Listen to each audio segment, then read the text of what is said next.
All right, we should be live right now. Just turned the recording button on.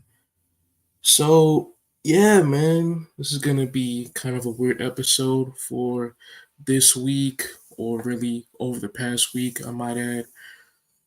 Um, Main reason why we haven't recorded anything in person really again over this past week, I think like 10, 11 days since we've last recorded. Just scheduling issues. Matt, he had some family things to attend to throughout this period, so hey, he'll figure that out soon. But in the near future, I mean, talking about next week, obviously the finals is going to start up. Mavs or Celtics. We should be able to have an episode set up to preview the finals as well for this year. Hopefully that will happen. I need to confirm that with Matt soon.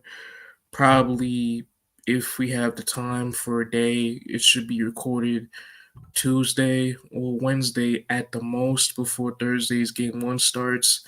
So hopefully that can happen next week. But for today, it's gonna be a little bit different. Obviously, it's a live stream. It's just me on here, which I, I've done this before in the past, but quick rambling session. I mean, you know, not the most ideal.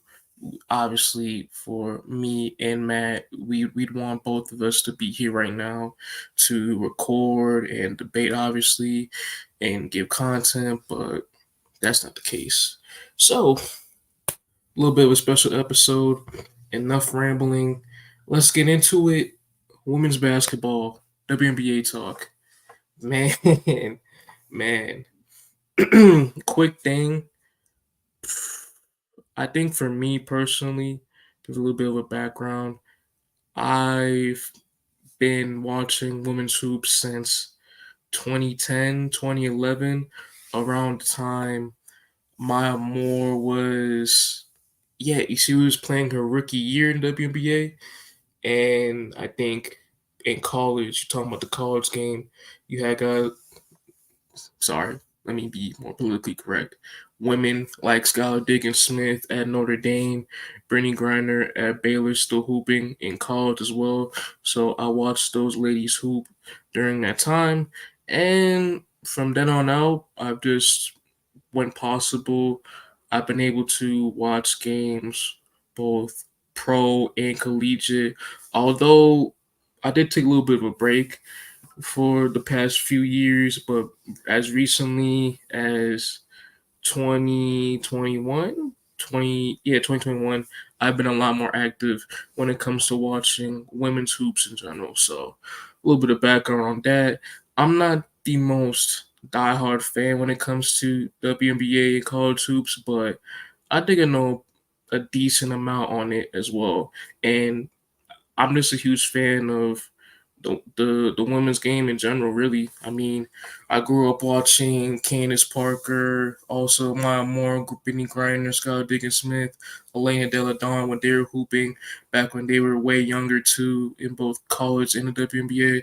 So it's been a long history for me, and which leads me to right now. Obviously, the 2024 season has been the most talked about and well received season in WNBA history, I believe. Just the amount of big names we're getting, especially from this rookie class, the amount of increased coverage, the TV ratings have never been this higher. Just the amount of money coming in has been insane. And just I want to give flowers to rookies, especially from this year. Obviously, Kellen Clark, Angel Reese, as well as others like Cameron Brink and Rakia Jackson from the LA Sparks as well. They've changed the game, and as a fan, just seeing all this growth and just support in just a short time has been incredible to watch.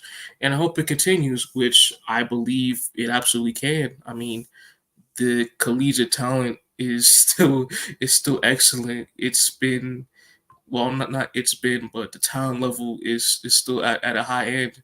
Especially when you have Juju still hooping. She's gonna be in her second year as a sophomore. Paige Beckers is still there. Who knows if she can get a title in her last year at UConn, and other collegiate stars as well. Like a Hannah Hidalgo, Flau'jae Johnson at LSU, still taking in the reins. So just a bunch of young, talented players that are gonna get more notoriety, more popularity as the years go on by, and that's not gonna change when they head to the WNBA with this new coverage. So, quick spiel on that. But I also want to talk about the negative discourse, which we're gonna talk about. Not last night, not last night at all. That was way early in the morning. It was a 10 o'clock game. Fever versus Sky on ESPN. I didn't get that at all. I thought the time was way off. 10 o'clock Mountain Time. I don't know about that one. I thought it should have been at one Mountain Time or three. Yeah, one or three. Like 10 in the morning. Everybody's still up, getting up, getting ready to do whatever they want to do. I don't know about that, but I think the ratings will still be super high, near record breaking. So, hey, whatever. But with the Fever and Sky, obviously it was a close game. Fever pulled it out to get their first home win of the season. Great game to watch. I'm not gonna lie, it was a fantastic game. Again, went down to the wire. A lot of big shots are being made. Yeah, a lot of big shots are being made. But the discourse, horrendous. Yeah, Twitter, X, even all the social media platforms. It's so bad. It's so bad for these games, man. Especially when Clark and Reese, their teams are playing against each other. Obviously, the matchups between Iowa and LSU, we all know about that and the discourse that came about it. Super, super horrible. It was draining, to be honest, looking back. And yesterday, it was no different. I mean, it's really unfortunate. It's super unfortunate because through all of the conferences, I feel, me personally, they have a strong respect for each other. They obviously don't have no beef, rivalry against each other at all. They respect each other's game. But, with the media and the fan bases between the two, we're going to get these types of messes for the rest of their careers. It is what it is, unfortunately. It's a damn shame because I think all three games have been entertaining in some way, and all three times it's the same draining discourse, agendas being thrown out, names being called out, insults being thrown at each other. It's just tiring. Like it's just we're not appreciating great basketball, and it sucks. It really does suck. Just not.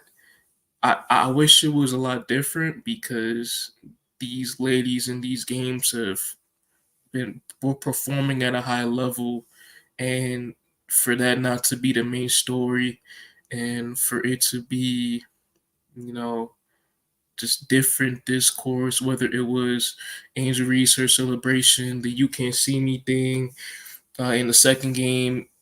I'm not blaming Reese for this at all. I understand where she was coming from personally, but her post game press conference with her crying at the presser and addressing all of the bullying being put down on her, and most recently in the Fever Sky game where Kennedy Carter, guard for the Chicago Sky, off ball, she hit Caitlin Clark with a hip check, and that was called a common foul. And after the game, that was the main discourse around that as well, the hip check, which it's unfortunate. It's really unfortunate. And speaking on the hip check, I did believe that Carter, she deserved a flagrant. I do believe that. But at the end of the day, right, she was wrong for that, and I know she understands that between her and head coach Teresa Witherspoon. I'm pretty sure they had that conversation with each other, which is fine, but no, it just happens in sports really. And before the play happened, the two were drawing at each other. Yeah, and yeah, it was right before the last possession, before the hip check, right? Clark went for the steal, and when you go to the well in the close up replay, you can see that Clark. I want to say inadvertently, I'm not sure, but there was a little bit of a shoulder nudge towards Carter around the area. She tried to go for the steal. She got the steal, and Aaliyah Boston, her teammate, she laid the ball up to give the Fever the lead, I believe. So that and they were talking to each other too, as well from the footage that I could tell. But it's just basketball, really. At the end of the day, all the trash talk, all the other stuff like that, and if it was any other situation, it wouldn't have been a big deal. But obviously, because it was Clark and Reese, their teams going up against each other, it became a whole frenzy, and that's what people were talking about the whole entire day. And it's unfortunate because I mean, yeah, going on Carter's social media, she's gotten a ton of flack for what she did, and I understand that what she did wasn't a basketball play at all, but just the amount of abuse and insults thrown at her, judging her appearance, her character, stuff like that, it's absolutely uncalled for. It's really uncalled for, and I think just with the whole situation going on and with the type of with these new people trying to get into these games or just trying to use it for their own agenda with following the Fever and Caitlin Clark, which by the way, it's not her or the team's fault at all. It's just what it is, especially for her being a white athlete. Sometimes when you have that status as a player of her skin color, you're gonna attract people that have a negative connotation that want to use whatever they can to fuel their own agenda and to spread hate around to other people. So that's what it is, unfortunately. And when other instances like that, which are probably going to happen throughout the season,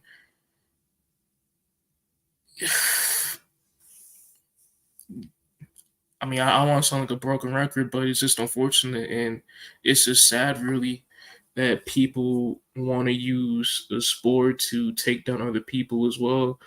But continuing to speak on the hip check, I really don't like how people, even like media members, are just patting Caitlin Clark on the back, kissing her ass and stuff like that, just pandering to her, saying that, oh man, women hate other women. Sorry, I'm blanking. Like, oh, they should be grateful that Clark is giving them all these plane rides, all this attention and stuff like that. And I'm just like, I'm reading the comments, I'm watching the videos, I'm just like, man, why do you want these professional athletes who have been in this league for years to kiss a new rookie on the ass? Like, why do you want them to pander to her? I just don't understand that at all. She got to earn her stripes too, just like everyone else. It doesn't matter how popular she is. Excuse me. When you look at all of the top WNBA stars right now, like an Angel Wilson from the Aces, like a Breanna Stewart from Liberty, all of them were the big dog for the collegiate team. won all these individual awards. Some of them led their collegiate teams to one, even multiple college championships.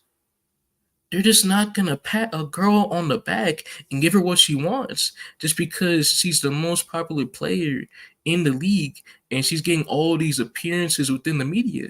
No, no, we're not gonna do that. We're not gonna do that at all. I don't get where people are coming from trying like having this mindset. It's a competitive sport. Basketball is a competitive sport, and the WNBA is no different. These women are the top are the top athletes in their field. They've been putting the work in for years. They're just not gonna let some girl run over them just because they make the most money, just because they get the most media attention. That's stupid. And that's one other thing that I have on my mind. Like I don't understand people trying to make women's basketball and even women's sports in general like this huge charity. Oh, women should be competitive just like the men. Women should talk trash. Women should, do whatever they can, do excessive celebrations as much as they can. Why can't they do that? Why? Why do we always have to have these conversations every single time when it comes to this? It boggles my mind. It really does. Like it's a competitive sport. These women have busted their asses since they were little kids, waking up early in the morning, putting the work in, like competing in high end competition, continuing to put the work in, day out, night in, night out, and we're just gonna have them pat somebody on the ass, pat somebody on the back. Like it's stupid. Like it's really stupid and it's messed up. It's messed up, really. Yeah. Um. I also want to talk about Indiana when it comes to situations like that. Hey, somebody on the team got to step up, man. I don't care if it's Clark, Aaliyah Boston, Alyssa Smith, some of the veterans on that team, but you cannot be getting punked like they've been consistently on a game to game basis. You just can't because throughout the rest of the league, they see you guys as sweet. I don't want to sound rude, but it is what it is because they're this young and upcoming team. They're now getting the most attention within the media. They're on TV most of the time. They have 36 of their 40 games this season on national television. For every other team throughout the WNBA, hey, that gives them the message that we gotta give a show. We gotta show our best ball. Like we can't go out there and get embarrassed by these girls. We gotta toughen them up. We gotta see if they're ready for the challenge or not. And it's been showing throughout this year so far. I mean, it's not just Clark, but Aaliyah Boston too. I remember when I think the first 2 or 3 games when they played against the Sun and Liberty, both Alyssa Thomas and John Cole Jones, they got into it with Aaliyah Boston down low in the paint. And I like Aaliyah Boston too. I really do. She's one of my favorite players in the league. I'm wishing nothing but the best for her. But it is what it is. You're being the hunted. You are being the hunted. You are the most hunted team in the league by far. So what are y'all gonna do about it? I know y'all can't get punked for sure. That's all I know. Y'all can't do that. Y'all just can't. And for an enforcer on the team, somebody got to step up. Whether it's someone on the team, the head coach, Christy Sides, or even a player to get from free agency, somebody got to step up. Somebody got to be the person that's on the court. That's like, hey man, we're not putting up with your shit. We're not putting up with your shit because what happened to Clark? and what's happening to Boston throughout this year, it's going to continue to happen. They're out to get them. They're out to get this entire team because they have not shown that we're not tough yet. And I hope that comes soon. But as of right now, they haven't shown that at all. None. They haven't at all. So to see about that, and it's not just Clark on Chicago. Angel Reese got it too. Although that was way worse. The clothesline she got on Alyssa Thomas when she did that on Reese, that was crazy. And to do that right after you like hip checked her to the ground, nah, I can't go for that. But hey, the WNBA is probably the most physical, well, one of the most physical sports leagues in the world, male or female. It's a very physical league. Go on YouTube right now and look up WNBA fights or WNBA confrontations. You'll see like a laundry list of videos of players arguing, talking trash to each other on the court. That's what the league is. It is a physical league. Now that physicality, not all physicality is good physicality. Not all basketball plays when it comes to being tough are good at all, which we've obviously seen that with the instances on both Clark and Reese. Not all instances of physicality is good and not and basketball worthy. I understand that. But still, that's not gonna stop these WNBA players from talking trash and toughening up other players at all on the court. It is what it is. And for new people trying to tune in and seeing this going on and complaining about, oh, why is this so tough? Like, why is this so hard? Like, it's part of the game, and I'm seeing the hypocrisy because those same people always mention why is the NBA so soft. Oh, I wish you could go back to the 80s, 90s, 2000s type of ball where it was more physical. You got the physicality in WNBA, and you're saying, yo, we should make it uh, less harder. Nah, we can't do that. We cannot do that. No, no, we can. We can't. Like, hey, man. But you know, still gonna watch a ton of these games. Still gonna tune in, night out. We got nothing else in the summer really when it comes to sports. So WNBA, soccer, I'll go. Like I'm sure people watching this are not gonna tune in. Most of y'all, which it's unfortunate, but hey man, is what it is. Baseball, not really. No. So pretty much the WNBA is one of the only sports we got going on in summertime, which I'm glad more people are tuning in because bro, it's basketball. It's hoops, summer hoops, man. You get more entertainment. Like why do you not want that? Why do you not want that? But you know, hey, glad that more people are catching on because it's a great thing, honestly, for all of this growth and conversations going on. Albeit most of a lot of stuff is kind of BS. It's really BS to be completely honest.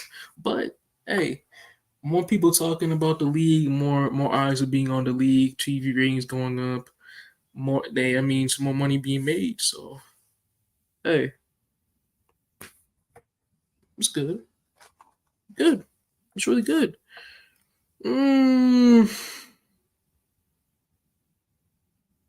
what else do I want to talk about? Maybe I want to go into the rookie class a little bit more. want to go into the rookie class a little bit more. I'm not gonna lie. So for the class this year, I mean, of all of them, every single rookie that has played significant minutes this year have all been impressive. Whether it's Clark, obviously, Reese, Brink, Jackson, even Aaliyah Edwards. Alyssa Peely went off the other night. She had 20 points, went 7 of 9 from the field, 4 for 4 from three. She was lining up the other night, so salute to her. Cardoso in her first game in the WNBA, she was fire. She was one of the best players on the entire court for either team. I think she had a double double yesterday too.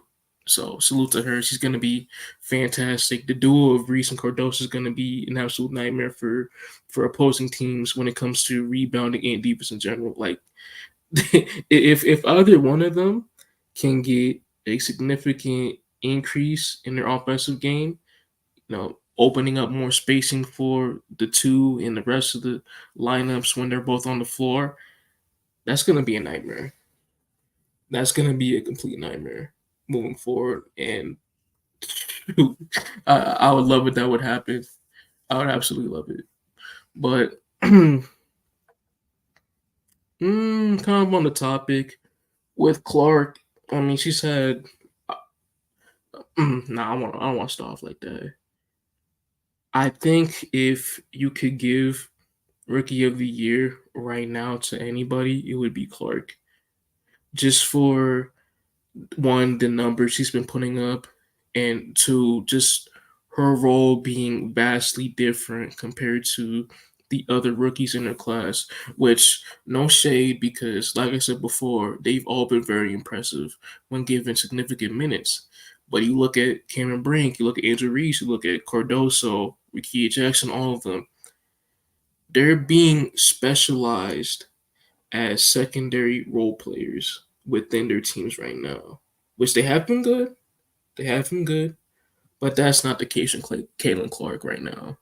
And with Caitlin Clark, her getting consistent attention from defenses, whether it's face guarding 94 feet, blitzing her when she has the ball, it's completely different. It is completely different compared to the rest of the rookies and even the majority. Not even the majority. I think all the other players in the league, they're not getting the same attention on defense like Caitlin Clark has been getting throughout her career so far in a rookie season. And with her numbers, the efficiency, it can be a lot better. The turnovers, they especially need to be a lot better. I, man, this is one pet peeve I have of her game right now. One of my pet peeves. When she's dribbling the ball up the court and she receives like the screen, when she picks the ball up, and they're saying the blitzing action too. I can't stand that, man, because she's putting the offense at a massive disadvantage because when you pick the ball up, obviously you got two people on you. It's gonna be a lot harder for you to find a passing angle to hit the open teammate to get the open shot or at least continue to move the ball across the court. So I think that's one part of her game, excuse me, that she needs to improve on. Also, the in between game, whether it's even like a better layup package, finishing within contact, or multiple defenders nearby you, hit hitting the open floater, even hitting the open midi, utilizing the mid range game. I think that would take your game a lot forward. But for her right now, and with the team situation currently, she is clearly the best player on Indiana Fever. She is clearly the best player, and she's not even at her full ceiling yet, which I believe that will come soon.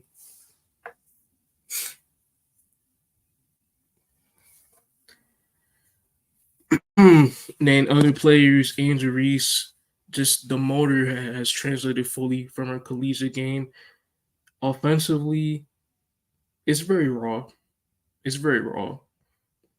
I'll admit, which was expected coming out of LSU, heading to WNBA. That was her big flaw, which is why she wasn't drafted as high as she was, falling down to 7. But just her tenacity defensively as well as rebounding as well, especially for offensive rebounds, getting those extra possessions up for Chicago.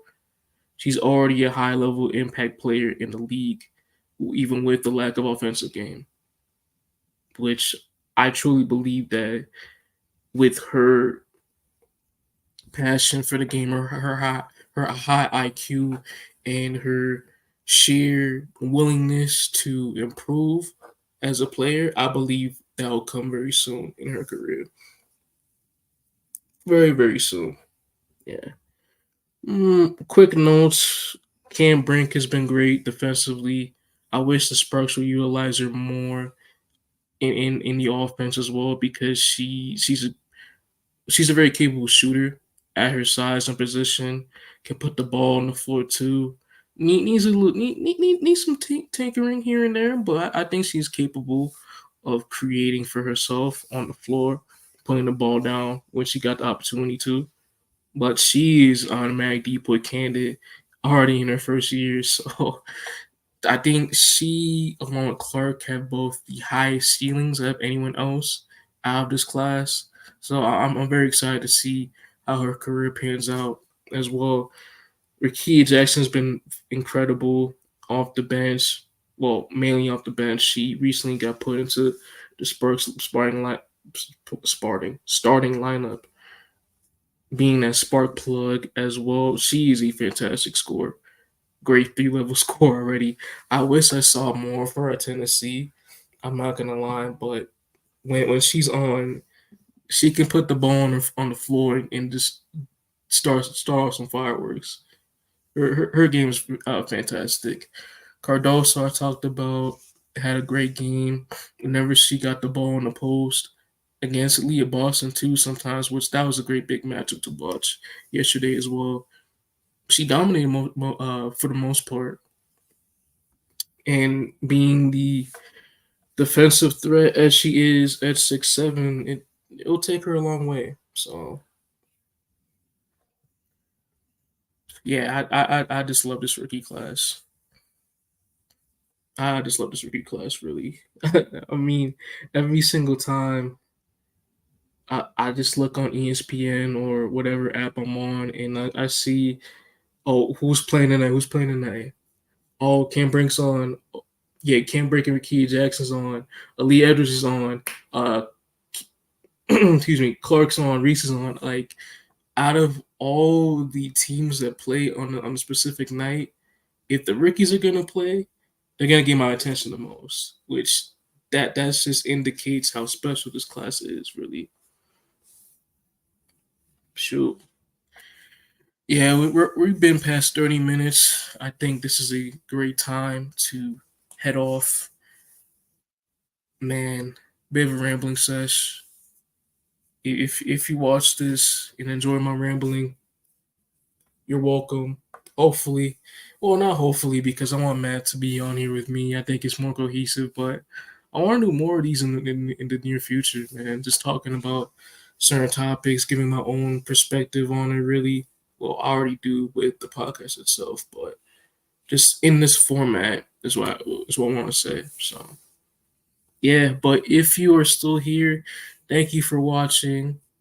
Make sure to leave a like, comment even if you can, and subscribe to not only our YouTube but follow us on TikTok and Instagram as well. We just hit 850 on this platform too, YouTube. So a round of applause for everybody involved. We thank you for the love and support. And with that being said, peace.